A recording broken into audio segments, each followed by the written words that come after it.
ایک شخص حضرت محمد مصطفیٰ صلی اللہ علیہ وآلہ وسلم کی خدمت میں آیا اور عرض کرنے لگا، یا رسول اللہ، میں بہت غریب ہوں، میرے پاس مال دنیا نہیں، کوئی ایسا عمل بتائیں جس سے میں امیر ہو جاؤں۔ تو اللہ کے محبوب نے کہا، تم چاول کھایا کرو، اللہ کے فضل و کرم سے تم امیر ہو جاؤ گے۔ وہ چلا گیا۔ تھوڑا ہی ٹائم گزرا تھا، ایک شخص اور آیا اور عرض کرنے لگا، یا رسول اللہ، میرے پاس بہت دولت ہے اور میں اسے سنبھال نہیں سکتا، کوئی ایسا عمل بتائیں جس سے میری دولت اتنی ہو جائے کہ میں سنبھال سکوں۔ تو اللہ کے پیارے محبوب نے کہا، تم چاول کھایا کرو۔ وہ شخص بھی چلا گیا۔ جو دوسرے اصحاب تھے انہوں نے حیرت سے پوچھا، یا رسول اللہ، جس نے امیر ہونے کے لیے پوچھا اس کو بھی آپ نے چاول کا کہا، اور جس کے پاس زیادہ دولت تھی اس کو بھی آپ نے چاول کھانے کا کہا، ہمیں سمجھ میں نہیں آیا۔ تو حضرت محمد مصطفیٰ صلی اللہ علیہ وآلہ وسلم نے فرمایا، اے لوگو، یاد رکھنا،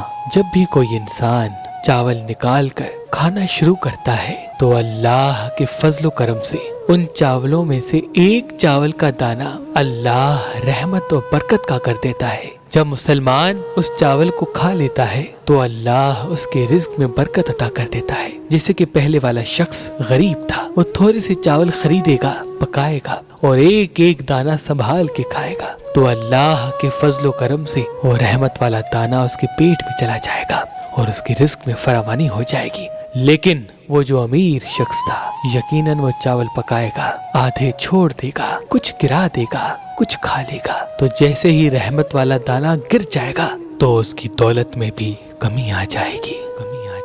انسان نے جو سب سے پہلے اپنے ہاتھ میں پتھر پہنا وہ فیروزہ ہے، کیونکہ اس پتھر کو رحمت کا پتھر کہتے ہیں۔ اللہ کے کرم سے فیروزہ پتھر پہننے کے بعد انسان کا ہاتھ تنگ نہیں ہوتا اور وہ اللہ کی رحمت کے قریب رہتا ہے۔ اگر آپ مہربان اسٹون سے یہ فیروزہ پتھر لینا چاہتے ہیں تو دیے گئے نمبر پہ کال کریں اور اپنے لیے یہ فیروزہ حاصل کریں۔ اگر ہمارا نمبر آپ کو مصروف ملتا ہے تو آپ ہماری ویب سائٹ mehrabanli.com یا ہماری اپلیکیشن جو گوگل پلے اسٹور اور آئی فون ایپ اسٹور پہ موجود ہے ان سے بھی اپنے لیے فیروزہ پتھر حاصل کر سکتے ہیں۔